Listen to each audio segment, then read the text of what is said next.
भारतीय जनता पक्षाचं नेहमीचं धोरण आहे, उपयोगी आहे तोपर्यंत उपयोगात आणायचं, ते निरुपयोगी झालं की काढून फेकायचं। आता राष्ट्रवादी अजित पवार गटाची सध्या ही स्थिती आहे, त्यांची उपयुक्तता संपली आहे हे भारतीय जनता पक्षाने ठरवलं। त्यामुळे उपयुक्तता संपली की माणसाला डस्टबिनमध्ये जातात। मला वाटतं अशी काही परिस्थिती त्यांच्यावर येऊ नये, ईश्वराने प्रार्थना आहे।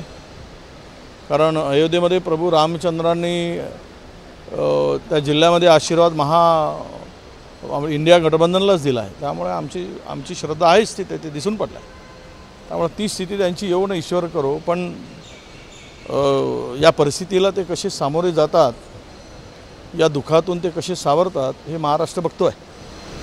प्रफुल्ल पटेल यांना मंत्रिपद मिळेल अशा प्रकारची चर्चा सुरू होती, मात्र अचानकपणे राज्यमंत्र्यापर्यंत येऊन पोहोचलं राज्यमंत्री। नाही, आता एक खासदार काय करणार, सध्या त्यांना जो मॅजिक आकडा आहे तो पूर्ण केला आहे। त्यामुळे आता ह्यांना हे राहिले काय ना गेले काय, यांचं आता इनकी मजबुरी आहे, यांना सोबत राहावंच लागेल। जाणार पुढे जाऊन, इकडे येऊ शकत नाही परत आणि तिकडे दुखावू शकत नाही।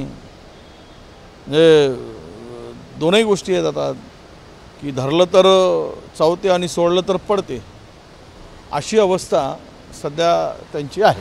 अजित पवार गटाने कॅबिनेट मंत्रिपदाची मागणी केली होती, मात्र राज्यमंत्री काय एका खासदारावर कशाला देतील?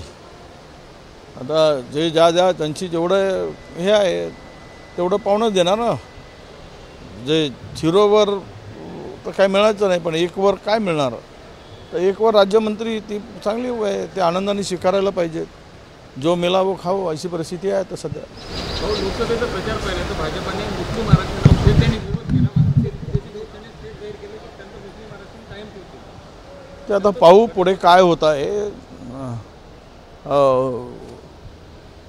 सगळ्यांना सुख के सबसाथी सगळ्यांना घेतला आहे। आता दुःखमध्ये कोण राहील, दुःखमे ना कोय, आता कोण राहील यांच्या दुःखात उद्या त्या JDUच्या आणि नायडूंच्या, तर हे येणारा काळ सांगेल।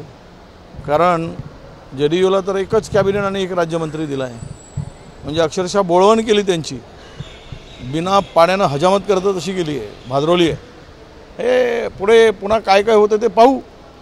आज तिसऱ्यांदा शपथ घेत असताना भारतीय जनता पक्ष आणि पंतप्रधानांनी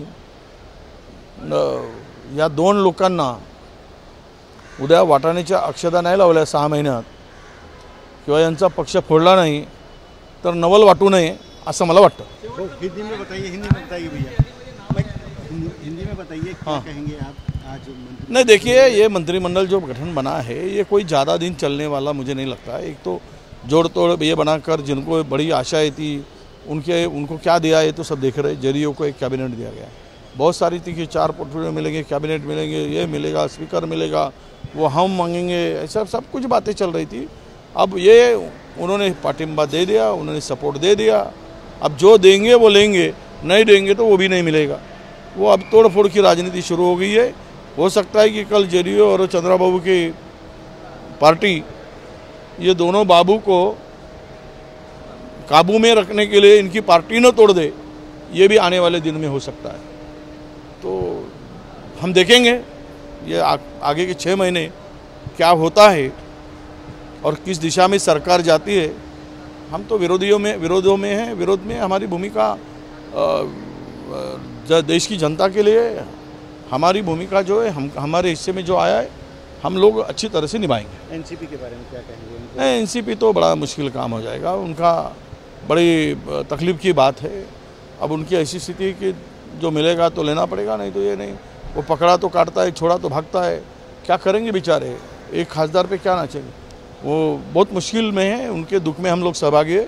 बड़ा दुख लगता है अजित पवार गुट का कि उनकी स्थिति जो इतनी बदतर कर दी कि हमारे जैसे लोगों को बड़ा महाराष्ट्र के अस्मिता को देखते हुए बड़ा दुख होता है। मंत्रिपद वाटप बघता पुढच्या काळामध्ये काही फटाफट होण्याची शक्यता ते आता पाहू यार। आता आज तर सुरुवात झाली आहे, काय होईल, कुठल्या दिशेने जातील, त्यांचा एजेंडा वेगळा, चंद्रबाबूंचा अजेंडा वेगळा आहे, JDUचा वेगळा आहे, त्याचा आरक्षणाचा विषय वेगळा आहे.